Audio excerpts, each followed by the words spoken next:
Now we'll have our panel today introduce themselves, and we will start off with Alyson. Hi, thank you for having me. My name is Alyson Laderman. I am the CEO of AKYLADE. We are a cybersecurity certification company that does actually use Certiverse's platform quite successfully. I've been an attorney for 20 plus years, helped write some of the current books out of AKYLADE, which include Mastering Cyber Resilience, and we're working on AI security fundamentals to be released in the next couple of weeks. And I'm excited to be here and chat with Jill today. All right, Jill. Hi, I'm Jill Burroughs. I'm the Chief Operating Officer here at Certiverse. I have been at Certiverse for about 5 years, but I've been in the industry about 25. I have done a lot of work on the program side, so I've been in your shoes. I worked for both Amazon and CompTIA in the past, and really looking forward to having this chat with Alyson. Great. So we will roll right in. Basically, our plan today is just to ask some questions of our panel off the bat, and then again, if y'all have some that you would like to add in, please feel free to do that. So we will start with, starting at the very beginning, before you even begin the process of the exam development. How do you determine that you actually need a certification? So Jill, if you want to get started on this one. So I always say it's how do you identify the need for a certification? So what's the why? Why do you want a certification in the first place? So you need to identify what the why is. And if you are a IT company, it could be about enablement of your product or training your partners for an authorized partner program, something like that, trying to get the brand or your product out there more in the market. If you're a professional certification, it could be something totally different. So you really need to identify the why, so then you can identify the market and make sure that you have one before you start a certification. Exactly. And then Alyson, I know you have, a really interesting origin story, both from the program perspective and then as you consider individual exams. What goes into your thinking behind that? Yeah, so with Accolade, our why really was why the company even got started was because there was a gap in the industry. And so we saw that with cybersecurity exams, a lot of it was brain dump or knowledge-based information, and very little of it was practical. And as we're finding that there's more of a hiring gap, and some call it a hiring skills gap, depending on which group of individuals you're talking to at any moment, there seemed to be a very large need for practical certification, showing off your skills and validating what you can actually do in the field on your job. And so, excuse me, on a day-to-day where we determine now which ones do we do, we have put together an advisory council or an advisory board that have come together from all sorts of walks of life. Some are hiring managers, some have worked for Microsoft, some have worked for Google, some are large companies, small companies, government, and they all come to the table of, if we were to hire someone today, what do we need to know? Like, what skills should they have? And how do they show us that they can do those skills? And so from those discussions, we really help develop where that need is, how are we going to fit that need, and how we're going to move forward with the creation of that certification. All right, which then rolls right into, and then what happened? So, you can do victories as well, but we're also curious, I think, about the biggest challenges that you faced during that launch and how you got past them. Yeah, that's a great question. There's lots of challenges when you put this stuff together. The first one is we're developing new ones in development is finding subject matter experts, right? We are working on the ISO 17024 accreditation for our organization and our exams, which require a certain number of people to help you. So it's not a couple of us sitting in a room going, what questions to ask today? We actually bring in subject matter experts, and finding the right experts to come in and don't, spend their time and energy to help you create this quality certification can be a bit of a challenge. For us, a lot of it, we have been very lucky with the community, the cybersecurity community as a whole, want this type of product where it helps bridge that gap between the learning and the doing. And so we've been very fortunate to find those people, but a lot of it is one-on-one connections and going out there and making relationships and being able to engage and say, would you come play in our sandbox with us, right? And make this a better place for everybody. Um, The other part of the challenge, of course, is Accolade is a brand new company, right? We've been around for a couple of years now.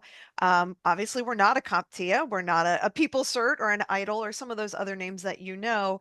And so one of those challenges is really trying to get that name out there where people recognize it. So when you're building a certification, part of it is, are you doing it for a well-known organization, right? Are you doing it for a Microsoft, or are you creating a new company where it's not only the exam itself that needs to be known, but also the brand recognition for your organization?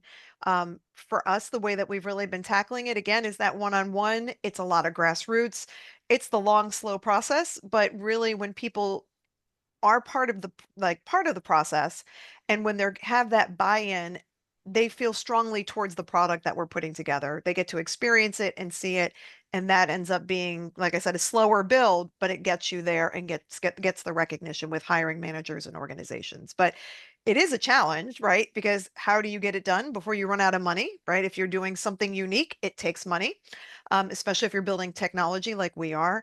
So all of those have to come into consideration if you're a business looking to create a certification, right? What's the audience? What's your budget? How are you going to get it out there? Who's going to buy into it? How do you get that acceptance in the field to make it worth your time, energy, and money, and your experts? Mm. And then Jill, with both sides of seeing new programs come into Certiverse as well as the programs that you have led yourself, what do you see, and maybe has there been a change or a shift in the challenges that you see being faced by programs? Well, and to Alyson's and Accolades, this is one of those things where when I was at CompTIA, we would be launching certifications, and many times we would try and launch a certification without any training materials. Alyson and Accolade do a fantastic job of making sure that their training materials are ready before they try launching a certification, because what you end up with a lot of times is your certification, you finally got a market, some candidates you think, buy-in from your executives, you launch the exam and nobody takes it because there's no training. This is a problem if it's a newer product, a newer technology, if you are in the technology space, a newer role if you're in professional certification, a new nursing role or something. So having training material ready and available is important when you're launching a certification. The other thing I think is executive buy-in. When you're trying to launch a certification, there are so many little tiny pieces to getting one out. And Alyson has spoken to those. But trying to get executive buy-in and the money to make sure that you can launch the certification, you have the marketing in place, you have the training in place, is something that you really have to try and get nailed down before you even start development.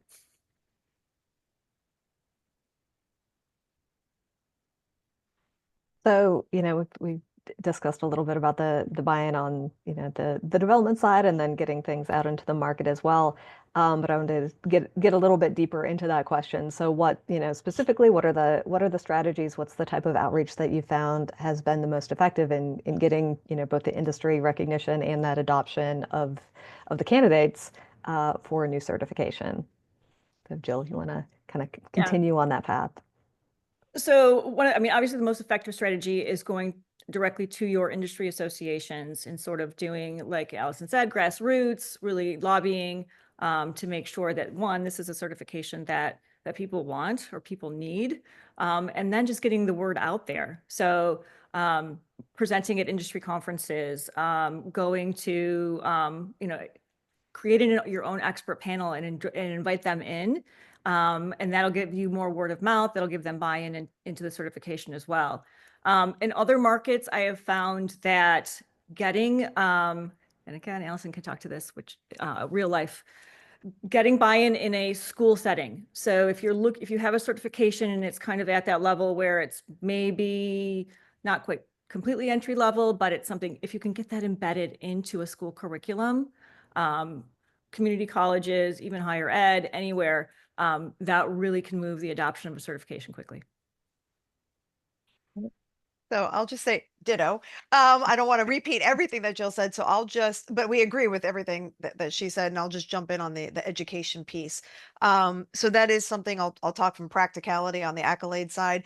We are working with higher education institutions, whether it's at the high school level, community college, Space Tech is a organization we're working with that's doing those kind of immersive 2-week courses. And it's not just Accolade certifications. What we do with the institutions is help them put together a complete curriculum. So depending on what their goal is and how long they want, we actually help them look at it, because Jason, our Chief Product Officer, Jason Dion, has been a teacher, has been a professor, and has been a trainer of cybersecurity certifications for all of them. He's the #1 CompTIA trainer in the world, or has been for a number of years. And he works with the institutions to put together a comprehensive package. And so the students get everything they would need, both from the educational side, but also the certifications. And like I said, it's not just Accolade. We put in some CompTIA, we put in others that make sense. So they get a complete package. We're very much, our goal is to make it better for the profession as a whole, and helping the education, system and their students not come out with just book knowledge, but that practical knowledge and be able to apply it. That helps. And the more that they go out and then employers see, hey, look, they got hired from this school with this skills and these certifications, and look, they can do the job. That then gets you some of that reputation and buy-in, that it starts showing on other job descriptions. And that's kind of how you get that process. But it is a slow process. And really, I think one of the biggest strategies for success is you're not just putting yourself or your organization first. If you put your main goal and your mission first, which is, if it is like in ours, to help the profession as it is to get those jobs, the rest of it really works to support that mission, and the rest of it comes in kind of as part of that. So it's if it's not a me perspective, and it's much more us and we, you're going to find that buy-in, and you're going to find that adoption much quicker. Yeah. I've also noticed, I think something in particular that I've noticed with Accolade is your celebration and co-marketing with candidates has really been great. Like you're, really part of the process as they're moving through the certifications as well, and helping them elevate and amplify their excitement about the certifications. Oh, absolutely. We want to celebrate with them, and we let our candidates know that when they're part of this and they tag us, we are happy to share and celebrate with them. I also personally, if I find job postings, I like to share them, because I know that there are candidates looking for that. It's not related to Accolade directly, right? But it's something that helps our candidates. And if they can find a job post or a connection with somebody, that's what LinkedIn's for, right? A connection of a connection, that maybe they can get their face and get their name in there and actually turn it into a job. That's really everybody's ultimate goal, is to get people into the field and get them working. Yeah. All right. Well, again, these all sort of flow together. So from that perspective of, we have all these evolutions, we have things changing, and as it is a ramp up to get a program going, how are you ensuring that the certification is relevant in rapidly evolving industries, particularly IT or cyber resilience, but also as we're seeing, the way that IT and technology is affecting every other industry? You want me to start with this one? Sure, go ahead, Alyson. So I love this question, because we've got a very much living response to something we went through just this past year. So speaking of cyber resilience, we had put together a cyber resilience set of certifications based on the NIST cybersecurity framework, and it's our foundation and practitioner level. We went to release them in December of 2023, January 2024, thinking, oh, we've got a little time before NIST puts out their version 2.0, and they hit us in February. And thankfully, with the Certiverse platform, we were able to say, you know what, we need this to be current. We're not waiting for our 3-year cycle to end. We are able to reconvene our subject matter experts, bring them back in with the platform, make sure that we were able to retire very quickly the questions that were no longer applicable because they were version 1.1, and go ahead and create new ones for version 2.0. So any of those exams were then released after a beta exam in May of 2024, with all of the current information in there for the latest and greatest as far as cyber resilience goes and the NIST cybersecurity framework. When it comes to cyber and IT issues and the technology that keeps changing, we think it's imperative to really stay on top of that. We are on that 3-year cycle with the ISO 17024 accreditation process, but there's nothing to stop us from coming in and keeping it fresh. And so we make sure we listen to our advisory councils, we talk to the cyber experts, we pay attention to what's going on in the field and what our candidates are sharing with us.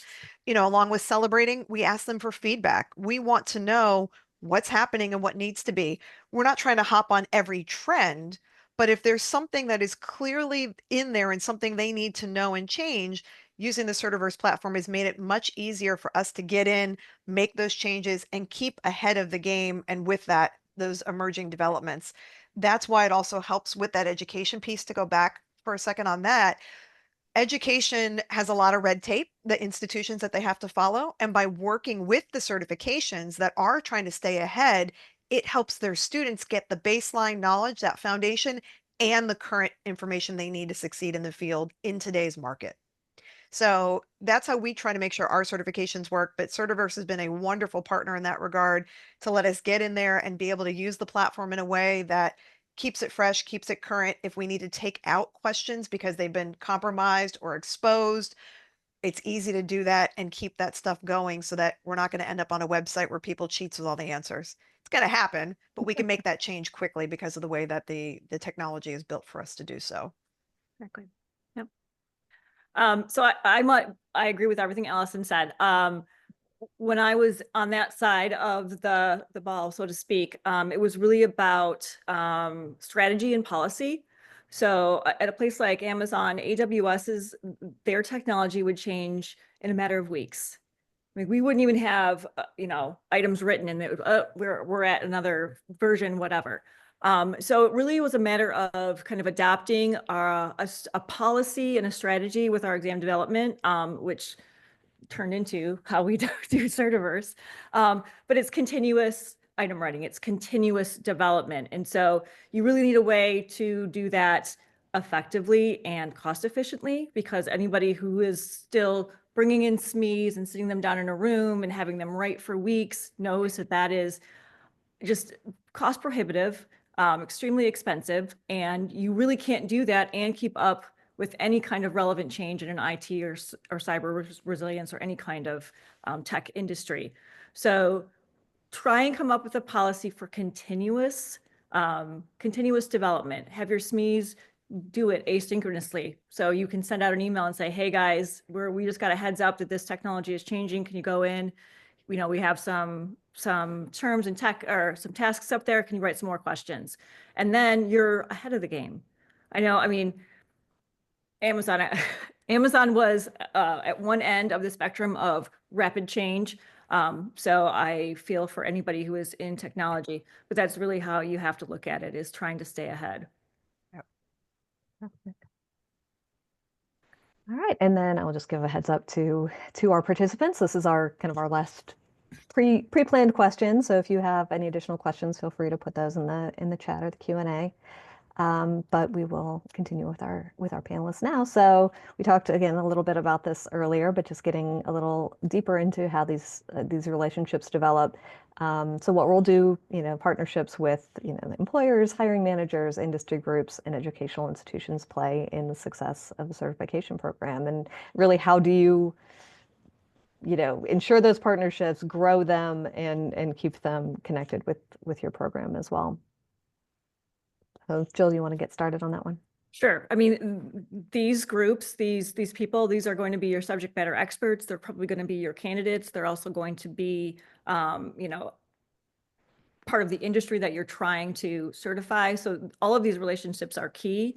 Partnerships with employees or employers, depending on if you want to do an authorized partner program or something, those are the people that you're going to be selling into. You can also, again, those are going to be your subject matter experts because they're using your product, your technology, or they're in your field. Industry groups, they're going to keep you abreast of what is new in the industry. So again, trying to stay ahead of where the technology or the trends are going so that you can make sure that your certifications are always up to date. And educational institutions, we've kind of touched on that, where that's something that you really can grow a program, grow a brand, if you can get it embedded into one of those institutions. Great. Then Alyson, do you have sort of some I agree with Jill. this debate webinar is You see going how well we get terribly. along? Yes, we always agree. We should have our own political debate. I agree. This is great. Our own podcast. Good idea. I'll say no. You know what? The role in all of this is exactly what Jill said, and we've talked about a little bit before. They're absolutely crucial, right? And again, if you are putting your partnerships first, right? The employers you're working with, the groups, you treat your subject matter experts like the experts that they are and the people that are taking time out of their schedule to help you, and you treat them with that same respect and appreciation, because we absolutely adore our experts and amount that they contribute, because it's crucial, right? You don't have an exam without these people. We don't have training without our authorized training partners. We don't have a business without candidates wanting to take it or businesses looking for candidates to take it.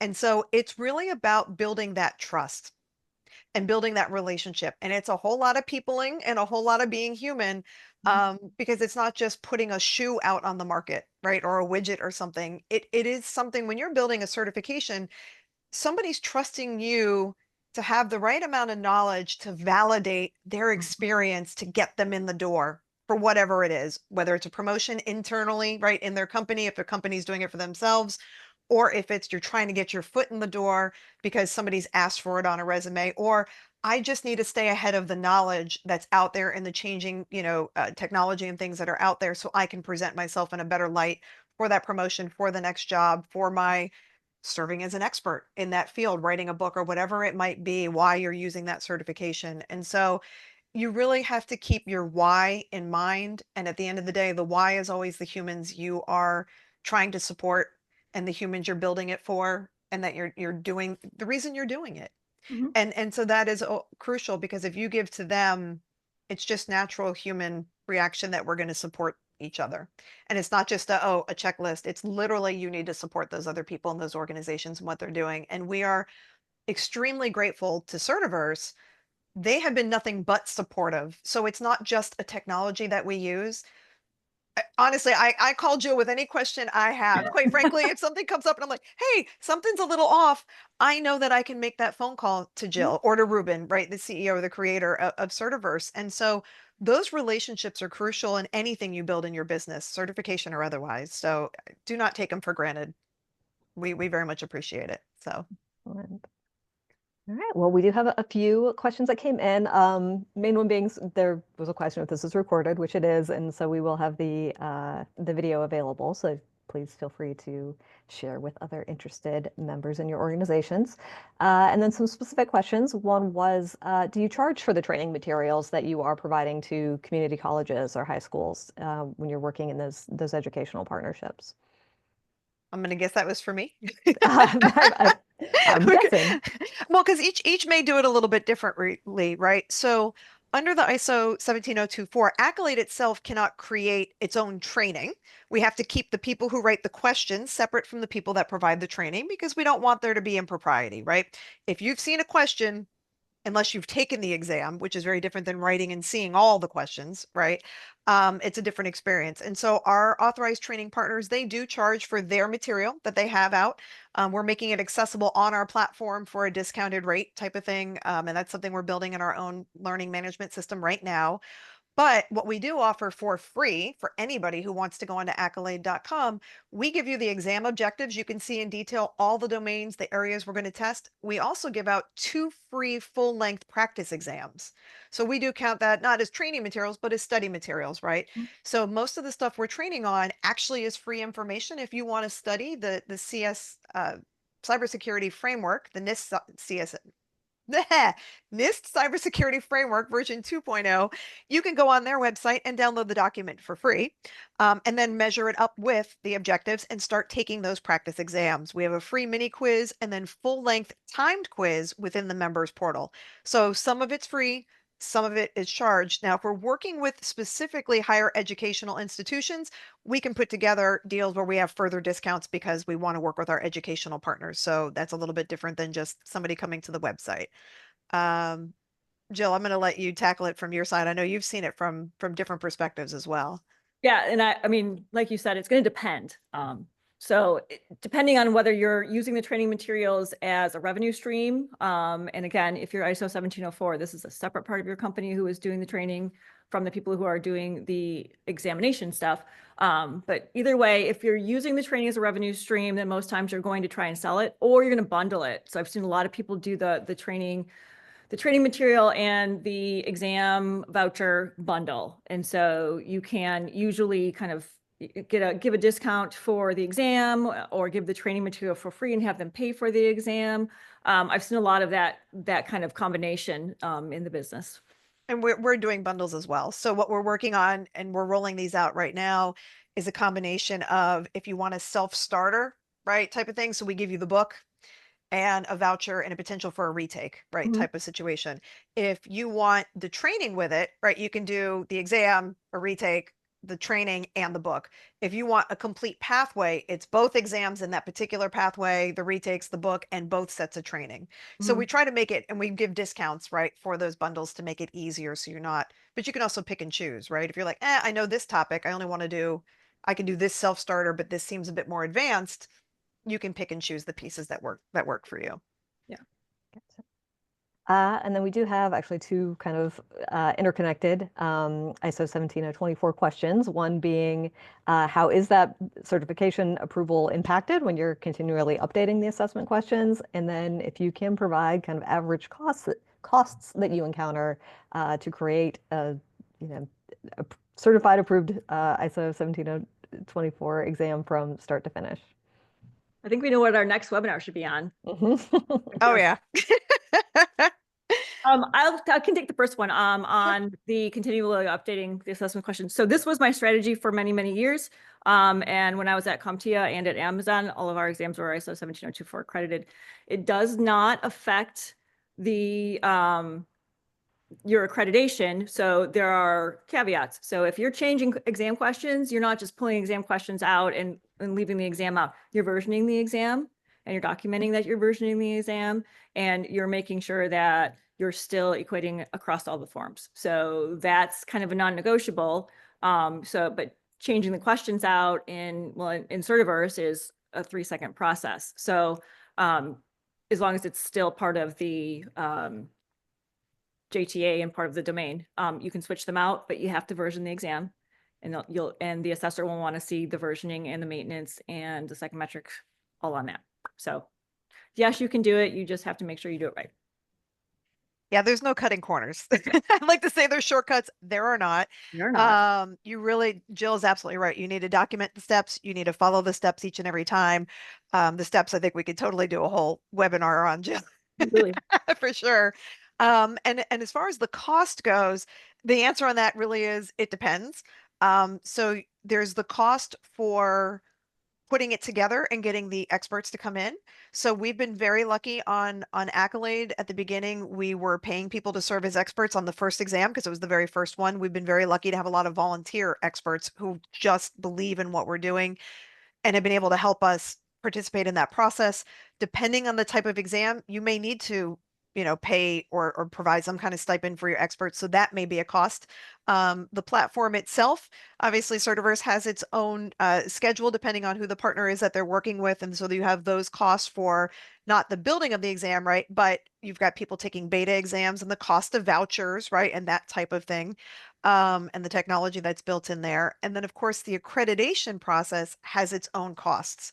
So if you're going to go through ANSI or something like that, goodness gracious, Jill, what is it? Anywhere between 25 and 50, depending. I mean, Depends 1,000. on the I mean, size of it's your not. business, from what I remember too, because there was like, if your gross revenue is X to X, you have to pay this to be part of it. But And yeah. it's per exam. So it can Yeah. get super costly. So you really do, one of those things as you're considering, are you making a certification for inside your business? Do you care if it's ISO compliant? Do you need it to be? Are you trying to get on a government list?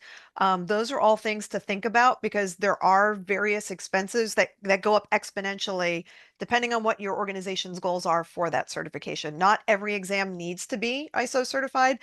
We were at the ATP conference last year and we spoke with I'll not name her, but somebody from Microsoft who was presenting, and they said we don't do ISO anymore.